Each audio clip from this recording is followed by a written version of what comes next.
Alors, on l'a dit en début d'émission, vous vous intéressez d'une manière générale au domaine de l'invisible. D'ailleurs, vous avez écrit un livre sur ce sujet. Vous avez donc effectué d'ailleurs un étonnant parcours européen des châteaux hantés. Oui. Hein, et Philippe Aiguepers et José Boulestex ont voulu passer la journée et la nuit dans un château hanté. En fait, il s'agit plus d'un lieu différent d'un château, puisque c'est une abbaye, l'abbaye de Mortemer, dans l'Eure, en Normandie. Alors, beaucoup d'histoires étranges circulent sur cette abbaye qui est ouverte au public. Visite commentée par Jacqueline Charpentier, la propriétaire des lieux, et Éric Ferson, qui est un amateur de mystère et de surnaturel. L'abbaye de Mortemer, c'est une abbaye cistercienne du XIIe siècle.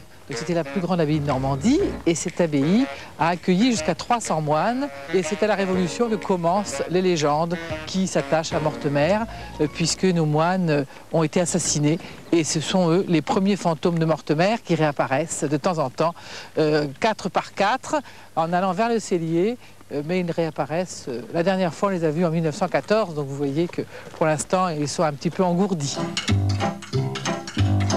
Je ne vis pas vraiment ici, hein. Je dors de temps en temps ici quand les journées sont longues parce que j'habite assez loin.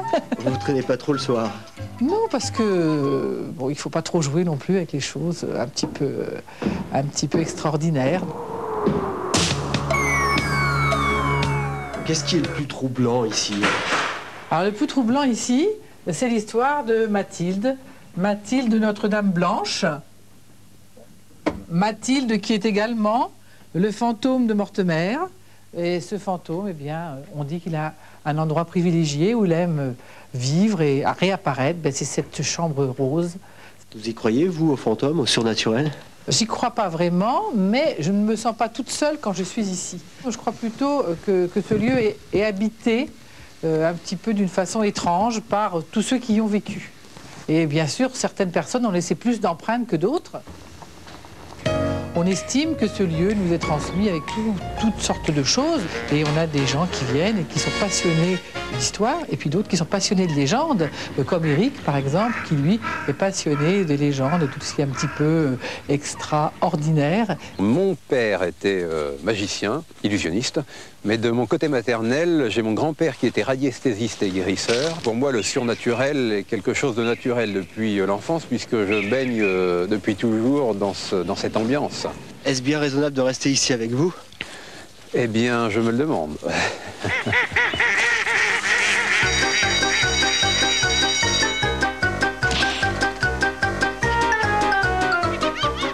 Je connais l'abbaye de Mortemer depuis quelques années déjà, depuis 5 ans vraiment. Le dernier occupant des lieux fut un ouvrier agricole en 1965. Il est resté à peu près 4 ans. Toutes les nuits, il entendait des pas, il entendait quelqu'un marcher à l'étage au-dessus, mais il n'y avait personne.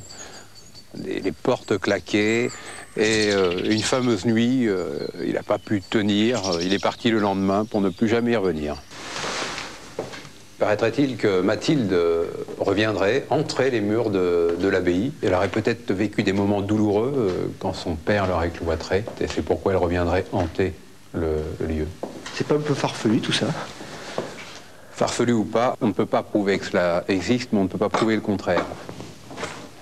Là, on arrive dans le cellier, là où plusieurs personnes ont eu des angoisses, des sensations oppressantes.